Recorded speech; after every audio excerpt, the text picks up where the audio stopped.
Hi friends, welcome to Soumya's food world. ಇವತ್ತು ನಾನು ಒಂದು ಯೂನಿಕ್ ರೆಸಿಪಿಯೊಂದಿಗೆ ಬಂದಿದ್ದೀನಿ. ಅದೇನು ಅಂದರೆ ಮ್ಯಾಗಿ ರೈಸ್ ಅಂತ ಹೇಳಿಬಿಟ್ಟು ಡಿಫ್ರೆಂಟಾಗಿ ಅನಿಸ್ತಾ ಇದೆಯಲ್ಲ, ಹೇಗೆ ಮಾಡೋಣ ಅಂತ ನೋಡೋಣ ಬನ್ನಿ. ಫಸ್ಟ್ ಒಂದು ಪ್ಯಾನ್ ತೊಗೊಂಡ್ಬಿಟ್ಟು 1 ಸ್ಪೂನಷ್ಟು ಆಯಿಲ್ ಹಾಕ್ಕೊತಾ ಇದ್ದೀನಿ. ಹಾಗೆ 1 ಸ್ಪೂನಷ್ಟು ತುಪ್ಪವನ್ನು ಹಾಕ್ಕೊತಾ ಇದ್ದೀನಿ.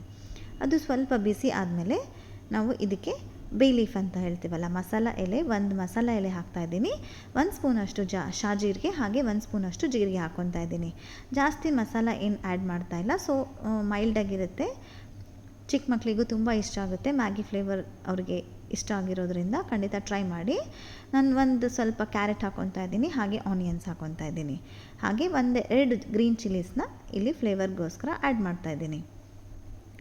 ನೆಕ್ಸ್ಟ್ ಬಂದುಬಿಟ್ಟು ಇದರಲ್ಲಿ ಪೀಸ್ ತೊಗೊಂಡಿದ್ದೀನಿ. ನಿಮಗೆ ಯಾವ ಮನೆಯಲ್ಲಿ ವೆಜಿಟೇಬಲ್ಸ್ ಅವೈಲೇಬಲ್ ಇರುತ್ತೋ ಆ ವೆಜಿಟೇಬಲ್ಸ್ ಹಾಕ್ಕೊಂಡ್ರೆ ಚೆನ್ನಾಗಿ ಇರುತ್ತೆ. ಸೊ ನೆಕ್ಸ್ಟ್ ಬಂದುಬಿಟ್ಟು ಜಿಂಜರ್ ಗಾರ್ಲಿಕ್ ಪೇಸ್ಟ್ ಹಾಕ್ತಾಯಿದ್ದೀನಿ. 1 ಸ್ಪೂನಷ್ಟು ಜಿಂಜರ್ ಗಾರ್ಲಿಕ್ ಪೇಸ್ಟ್. ಇದನ್ನೆಲ್ಲ ಹಾಕಿ ಚೆನ್ನಾಗಿ ಫ್ರೈ ಮಾಡ್ಕೊಳ್ಳೋಣ. ಈ ರೀತಿ ನೀವು ಇದನ್ನು ಲಂಚ್ ಬಾಕ್ಸ್ಗೆ ಆದರೂ ಮಾಡ್ಕೊಡ್ಬೋದು. ಯಾರಾದರೂ ಗೆಸ್ಟ್ ಬಂದಾಗ ಕೂಡ ಇನ್ಸ್ಟಂಟಾಗಿ ಮಾಡ್ಕೊಡ್ಬೋದು ಈಸಿಯಾಗಿ. ಹಾಗೆ ರುಚಿಗೆ ಎಷ್ಟು ಬೇಕೋ ಅಷ್ಟು ಉಪ್ಪನ್ನು ಹಾಕಿಬಿಟ್ಟು ರೆಡ್ ಚಿಲ್ಲಿ ಪೌಡರ್ ಹಾಕ್ತಾಯಿದ್ದೀನಿ. 1-2 ಸ್ಪೂನಷ್ಟು ನಾನಿಲ್ಲಿ ಆ್ಯಡ್ ಮಾಡಿದ್ದೀನಿ. ನೆಕ್ಸ್ಟ್ ಮ್ಯಾಗಿ ಮಸಾಲ ಹಾಕ್ಕೊತಾ ಇದ್ದೀನಿ. 1 ಗ್ಲಾಸ್ ರೈಸ್ ನಾನಿಲ್ಲಿ ಮಾಡ್ತಾ ಇರೋದ್ರಿಂದ 2 ಪ್ಯಾಕೆಟ್ಸ್ ಮ್ಯಾಗಿ ಮಸಾಲ ನಾನಿಲ್ಲಿ ಆ್ಯಡ್ ಮಾಡ್ತಾಯಿದ್ದೀನಿ. ಜಾಸ್ತಿ ಬೇರೆ ಮಸಾಲ ಇಲ್ಲದೆ ಇರೋದ್ರಿಂದ ನಾನಿಲ್ಲಿ 2 ಪ್ಯಾಕೆಟ್ಸ್ನ ಮ್ಯಾಗಿ ಆ್ಯಡ್ ಮಾಡ್ತಾಯಿದ್ದೀನಿ. ಈ ರೀತಿ ಅದನ್ನು ಮಿಕ್ಸ್ ಮಾಡ್ಕೊಳ್ಳೋಣ ಚೆನ್ನಾಗಿ. 20 ಮಿನಿಟ್ಸ್ ಬಿಫೋರ್ ಬಾಸ್ಮತಿ ರೈಸನ್ನು ನಾನು ವಾಶ್ ಮಾಡಿ ಇಟ್ಕೊಂಡಿದ್ದೀನಿ.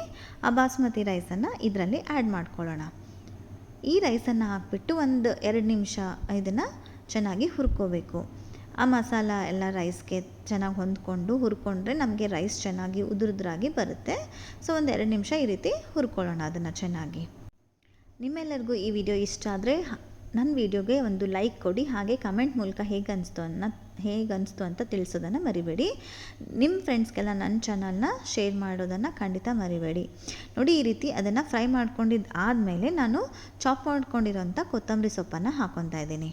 ಚಾಪ್ ಮಾಡ್ಕೊಂಡಿರೋಂಥ ಕೊತ್ತಂಬರಿ ಸೊಪ್ಪು ಹಾಕಿ ಇದನ್ನು ಈ ರೀತಿ ಮಿಕ್ಸ್ ಮಾಡಿಕೊಂಡು ನಾನಿಲ್ಲಿ 1 ಗ್ಲಾಸ್ ರೈಸ್ ತೊಗೊಂಡಿರೋದ್ರಿಂದ 2 ಗ್ಲಾಸಸ್ ವಾಟರನ್ನು ಆ್ಯಡ್ ಮಾಡ್ತಾಯಿದ್ದೀನಿ. 1:2 ಬಾಸುಮತಿ ರೈಸ್ ಹಾಕಿರ್ತೀವಲ್ಲ, ಅದರಿಂದ ನಾನು 2 ಗ್ಲಾಸ್ ವಾಟರನ್ನು ಆ್ಯಡ್ ಮಾಡ್ತಾಯಿದ್ದೀನಿ. ಈ ರೀತಿ 2 ವಾಟರ್ ಗ್ಲಾಸನ್ನು ಆ್ಯಡ್ ಮಾಡಿದ್ದಾದಮೇಲೆ ಇದನ್ನು 2 ವಿಸಿಲ್ ಬರೆಸಿದರೆ ನಿಮಗೆ ಮ್ಯಾಗಿ ರೈಸ್ ರೆಡಿ ಆಗುತ್ತೆ. ಇದನ್ನು ನೀವು ಯಾವುದಾದ್ರೂ ರಾಯ್ತಾ ಜೊತೆಗೆ ಸರ್ವ್ ಮಾಡಿದರೆ ತುಂಬ ಟೇಸ್ಟಿಯಾಗಿರೋಂಥ ಡಿಫ್ರೆಂಟ್ ಫ್ಲೇವರ್ ಆಗಿರೋಂಥ ರೈಸ್ ರೆಡಿ ಆಗುತ್ತೆ ಅಂತಲೇ ಹೇಳ್ಬೋದು. ನನ್ನ ಚಾನಲ್ನ ಯಾರು ಫಸ್ಟ್ ಟೈಮ್ ನೋಡ್ತಾ ಇದ್ದೀರಾ, ಸಬ್ಸ್ಕ್ರೈಬ್ ಮಾಡ್ಕೊಂಡಿಲ್ಲ ಅಂದರೆ ಈ ಕೂಡಲೇ ಸಬ್ಸ್ಕ್ರೈಬ್ ಮಾಡ್ಕೊಳ್ಳಿ. ಹಾಗೆ ಬೆಲ್ ಐಕನ್ನ ಪ್ರೆಸ್ ಮಾಡಿದರೆ ನಿಮಗೆ ನೆಕ್ಸ್ಟ್ ವೀಡಿಯೋಸ್ಗೆ ನೋಟಿಫಿಕೇಷನ್ ಬರುತ್ತೆ. ಸೊ ಖಂಡಿತ ಯಾವ ವೀಡಿಯೋಸು ನಿಮಗೆ ಮಿಸ್ ಆಗಲ್ಲ. ನೋಡಿ, ಈ ರೀತಿ ರೈಸ್ ರೆಡಿ ಆಯಿತು. ಇದನ್ನು ಈ ರೀತಿ ಚೆನ್ನಾಗಿ ಮಿಕ್ಸ್ ಮಾಡಿಕೊಂಡ್ರೆ ತುಂಬ ಕಲರ್ಫುಲ್ಲಾಗಿರೋಂಥ ಟೇಸ್ಟಿಯಾಗಿರೋಂಥ ರೈಸ್ ರೆಡಿ ಆಗುತ್ತೆ. ಇದನ್ನು ನಿಮಗೆ ಯಾವ ರಾಯ್ತಾ ಬೇಕಾದರೂ ಆ ರಾಯ್ತಾ ಜೊತೆಗೆ ಸರ್ವ್ ಮಾಡ್ಬೋದು ಅಂತ. ಹೀಗೆ ನನ್ನ ಚಾನಲ್ನ ಫಾಲೋ ಮಾಡ್ತೀರಿ, ಲೈಕ್ ಮಾಡಿ, ಹಾಗೆ ಕಮೆಂಟ್ ಮೂಲಕ ತಿಳಿಸೋದನ್ನು ಖಂಡಿತ ಮರಿಬೇಡಿ. Thanks for watching my video friends. Bye.